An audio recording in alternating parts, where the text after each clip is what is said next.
বাবা ভারতের অন্যতম হীরা ব্যবসায়ী, প্রায় 12,000 কোটি রুপির মালিক। কিন্তু তার ছেলে দৈনিক 200 রুপি মজুরিতে বেকারিতে কাজ করছেন। শুধু তাই নয়, নিজের খরচ জোটাতে কখনো জুতার দোকানে, কখনো নামি রেস্তোরাঁয় বাসনও পরিষ্কার করেন। বলছি হরিকৃষ্ণ এক্সপার্টস প্রাইভেট লিমিটেডের প্রতিষ্ঠাতা ও চেয়ারম্যান সাবজি ধানজের ছেলে দ্রব্যের কথা। ভারতীয় গণমাধ্যম জানিয়েছে, ধনকুবের সাবজি ধানজি ঢোলকিয়ার 4 সন্তান, তাদেরই একজন দ্রব্য। যুক্তরাষ্ট্রের একটি কলেজ থেকে MBA পাশ করে দেশে ফেরেন তিনি।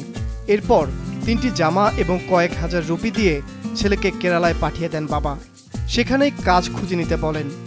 ধনকুবের বাবা চেয়েছিলেন উত্তরাধিকার সূত্রে বিপুল সম্পত্তির মালিক হলেও ছেলে দ্রব্যকে যেন কেউ আর্থিক সাহায্য না করে, সে যেন পরিশ্রম করে টাকা রোজগার করার মূল্য বোঝে, নিজের শিকড় ভুলে না যায়। যে কারণেই দ্রব্য বেকারিতে, জুতার দোকানে, কখনো রেস্তোরাঁয় কাজ করেছেন। হরিকৃষ্ণ এক্সপার্টস প্রাইভেট লিমিটেডের প্রতিষ্ঠাতা ও চেয়ারম্যান সাবজি ধানজি নিজেও সোনার চামচ মুখে নিয়ে জন্মাননি।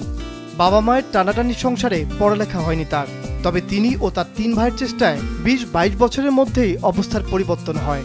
তাই ছেলে হীরার ব্যবসায় যোগ দেওয়ার আগে তার পরীক্ষা নেওয়ার প্রয়োজন মনে করেছিলেন তিনি। যদিও দ্রব্যের বাবার নেওয়া পরীক্ষায় সাফল্যের সঙ্গে পাশ করেছেন। মাছরাঙ্গা নিউজ ডেস্ক।